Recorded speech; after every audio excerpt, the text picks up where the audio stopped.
I was halfway through my solo road trip across Oklahoma when the storm hit. Sheets of rain pounded the windshield, and visibility dropped to almost nothing.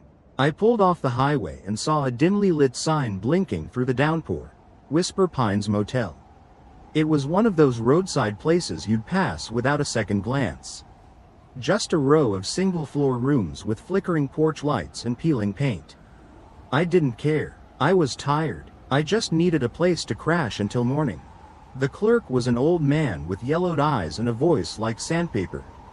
He handed me a key with a dangling plastic tag, Room 7. He didn't ask for ID. I didn't ask for details. The room was small and stale. The kind of place where the air felt trapped. The wallpaper was peeling near the corners, and the single bed sagged in the middle.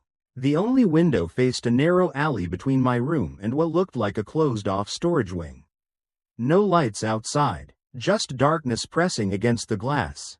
I took a hot shower to chase off the chill and lay down. The sound of rain on the roof became a rhythm, and soon I drifted into sleep. I woke up at 2:13 a.m., not because of a nightmare, but because I heard crying. A child's cry, soft, high-pitched, and trembling with fear. It wasn't muffled like it was coming from another room. It sounded like it was right outside my window.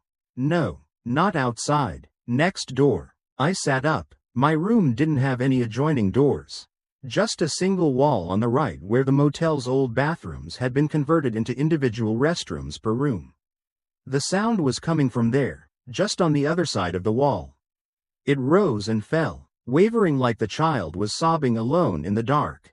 I held my breath. I wasn't imagining it. The crying stopped abruptly. Then came the knock. 3 soft taps, from the bathroom window. I turned my head slowly toward the closed bathroom door inside my room. It was shut. The light inside was off. I hadn't used it since the shower. Another knock. This time, louder. I got up, every part of me telling me not to. But I moved anyway, like something pulled me. I opened the door. The small bathroom was empty. The tile was cold under my feet. I stared at the foggy window above the sink. Nothing but darkness outside. No trees, no streetlights, just black. I leaned closer. My breath fogged the glass. Then, just before I turned away, I saw it. A smudge, a handprint, small, child-sized, pressed against the outside of the glass. Just one, as if someone had stood there, crying. But I was on the second floor, and there was no balcony, no ledge, just open air. I went back to bed, heart racing. I told myself maybe I was tired. Maybe the storm played tricks on my ears. But sleep didn't come easily. I lay there, staring at the ceiling, listening to the rain. Then, 3:06 a.m., another noise. The same cry, but this time, it was inside the room next door. I sat up straight. The room next to mine, room 6, had looked dark when I arrived. Curtains drawn, no car parked in front. I got up, walked quietly to my door, opened it just a crack, and peeked out. Room 6 was still dark, still empty. I tiptoed down the porch, bare feet silent on the wet concrete. The door to room 6 was closed. No sounds. I turned to go back. Then I saw the bathroom window. It was fogged, and from the inside, I don't know what compelled me, curiosity, fear, something worse, but I tried the doorknob. Locked. I pressed my ear against the door. Silence. Then, right behind the door, 3 knocks. My breath caught in my throat. I backed away slowly and hurried back to my room, locking the door, pulling the blinds shut, crawling under the sheets like a child hiding from a nightmare. I stayed there until morning. When the rain stopped and the sky turned pale gray, I went to the front desk. The clerk was sipping coffee, eyes already on me as I walked in. I asked if anyone was staying in room 6. He shook his head. It's been out of service for years. He rasped. Bathrooms all messed up, water damage. My stomach dropped. But, I heard something. A kid crying. In the night. He squinted at me, lips tightening. Then, with a long pause, he said, "You heard it too, huh?" I stared. He looked out the window. Voice low. Used to be a little girl stayed here. Long time ago. Her mom left her in the bathroom and drove off. Said she was going to get food. Never came back. By the time someone found her, he trailed off. I didn't ask for more. I didn't want to know. I checked out without finishing my coffee. Drove 3 towns over before I stopped for gas. I didn't look back. But that night, at a rest stop 200 miles away, I turned on the bathroom light in my motel and froze. On the mirror above the sink, a single, tiny handprint, smudged, damp, like it had just been pressed there. I left the light on all night, and I never took another solo road trip again.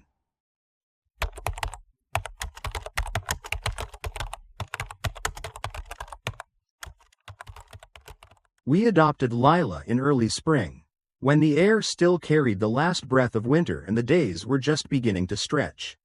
She was 7, small, pale, with straight black hair and eyes too wide for her delicate face. The social worker said she didn't talk much, but was otherwise normal. I wish she'd said more. The first night we brought her home, she sat cross-legged on the edge of the bed we'd prepared for her.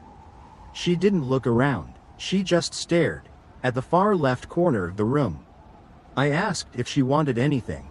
She didn't respond. Her eyes didn't move. I assumed she was overwhelmed. Trauma, new environment. I let it go.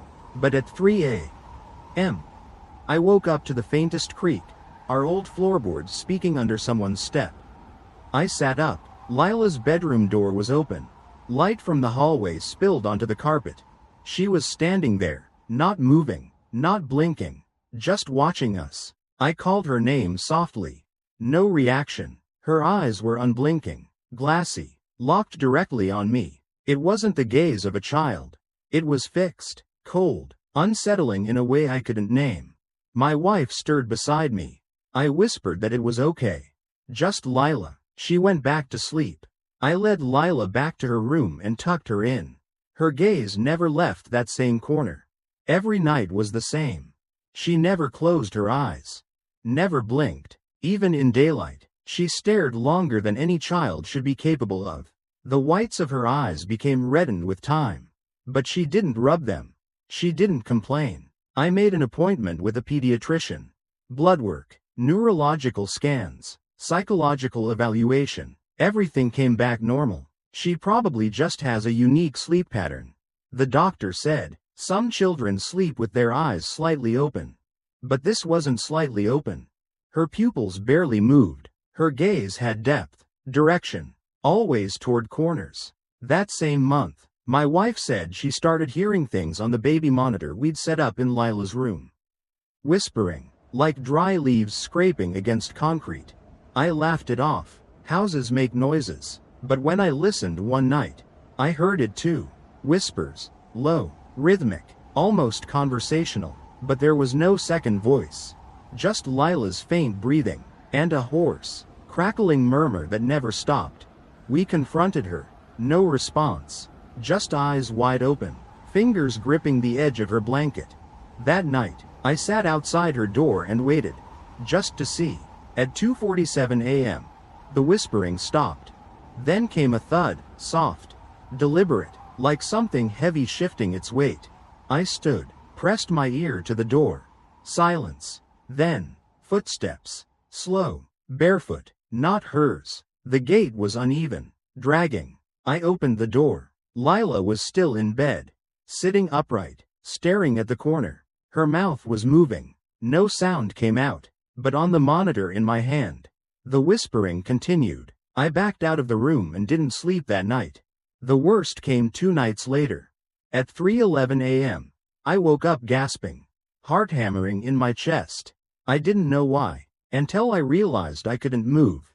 Sleep paralysis. Then I saw her, Lila, standing right next to me, inches from my face, her eyes locked on mine.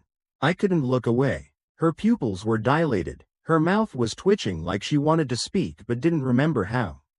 In the corner of the room, behind her, something shifted. It was barely visible, like the space itself had warped, darkened. I could feel it more than see it. A shape too tall, too thin, folded in a way that defied joints.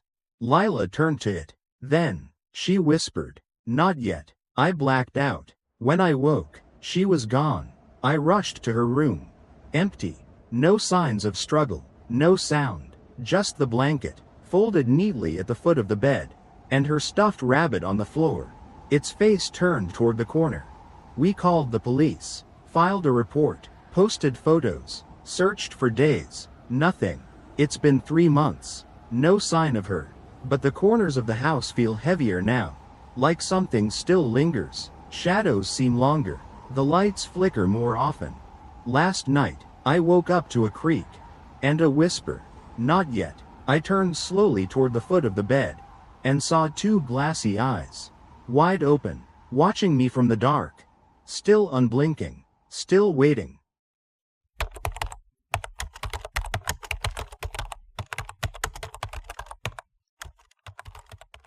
We adopted her on a rainy Thursday. My wife had been aching to be a mother for years. And after exhausting every medical option, adoption felt like the natural next step. Her name was Eliza, 7 years old. Pale skin like candle wax. And eyes far too large for her narrow face. At first, she was silent, not shy, not scared, just silent. She followed us around the house like a shadow. Always watching. It wasn't until the 3rd night that I noticed she didn't blink. Not once. I sat across from her during dinner and timed it. 5 minutes of uninterrupted eye contact. Her pupils didn't move. She stared past me, like she was watching something behind my shoulder. My wife thought I was imagining things. "She's probably just anxious," she said, brushing it off. But anxiety doesn't explain what happened next. A week later, I walked past her room around 3 a.m. and heard her speaking. Her voice was soft, like she didn't want to be overheard. But she wasn't on the phone. No tablet, no toys, just her, sitting cross-legged in bed, eyes wide open, talking to the corner of her room. There was nothing there. I stood outside the door, hidden in the shadows of the hallway. She whispered things like, "I told you not to come when Daddy's home. And, he can't see you. But he hears you, right?" The air turned cold. My breath clouded in front of me, indoors. I should have walked away, but I stepped closer. The floorboard creaked. Eliza's head snapped toward the door, no hesitation. Her eyes found mine in the darkness like she'd known I was there the entire time. She didn't speak. She didn't move. She just stared. And then she smiled. The next day, I made an appointment with a neurologist. The tests came back normal. No trauma. No signs of insomnia. No neurological damage. The doctor even noted her above average control of eye movement. We installed a baby monitor in her room. She didn't protest. In fact, she smiled when I told her about it, like she knew something I didn't. That night, I watched the monitor from our bedroom. Static at first, then it cleared. She was sitting upright in bed, unmoving, but her reflection in the mirror across the room was standing. The figure in the reflection was too tall, too thin, and its arms hung lower than humanly possible. Its head tilted toward her like it was whispering. The room was dead silent. I rushed in. Eliza was alone. The monitor flickered, back to static. I didn't sleep for the next 2 nights. On the 3rd, I finally dozed off, and woke up, choking. My lungs were frozen, like something heavy sat on my chest. My eyes fluttered open, and I saw nothing but blackness. It wasn't darkness. It was her. Eliza was standing inches from my face. Her eyes locked into mine, unblinking. I tried to speak, to move, but my limbs were dead weight. She leaned in, close enough for me to smell her breath, earthy, metallic, like old pennies. Then she whispered, "He doesn't like when you watch," and walked away. I sat up, gasping. My wife hadn't woken. I checked the monitor. It was off, unplugged. I never unplugged it. I confronted Eliza the next morning. Not out of anger, out of fear. She sat at the kitchen table, staring at the wall, her eyes dry, her voice flat. "Why don't you blink, Eliza?" She turned to me and said, "Because if I do, he moves closer." I sent her back to her room and locked the door. My wife was furious, but I couldn't think straight anymore. I started seeing the tall, thin shape out of the corners of my eyes, in mirrors, in windows, even in the shine of the kitchen sink. We stayed up together that night, my wife and I. At 2:47 a.m., we heard scratching, soft, deliberate, from the other side of Eliza's door. Then came her voice. Not panicked, not loud, just clear. He's standing by your bed now. We turned, nothing there. But the scratching had stopped. We moved out a week later. We didn't go through the usual process. We didn't even pack. We left Eliza with child services. Claimed we were unfit to care for her. My wife sobbed for days. But she eventually understood. I tried to go back. Just once. I needed to see if it had followed us. Or if it was still tied to her. When I reached the facility, they told me Eliza had been adopted again, barely 2 days after we left her. The couple who took her, they returned her 3 days later. The woman was hospitalized, nervous breakdown, said she hadn't slept since the first night, claimed she kept seeing herself, in reflections, blinking out of sync. And the husband? He was found in the hallway of their home. His eyes had been gouged out. But there was no blood, no struggle, just a message carved into the wood floor beneath his body. Now you can't watch. I've tried to forget, but every time I close my eyes, I see hers, wide, unblinking, staring. And lately, I've started hearing whispers from the corner of my room. But when I look, there's nothing there. Just shadows, waiting, watching, and I'm afraid to blink.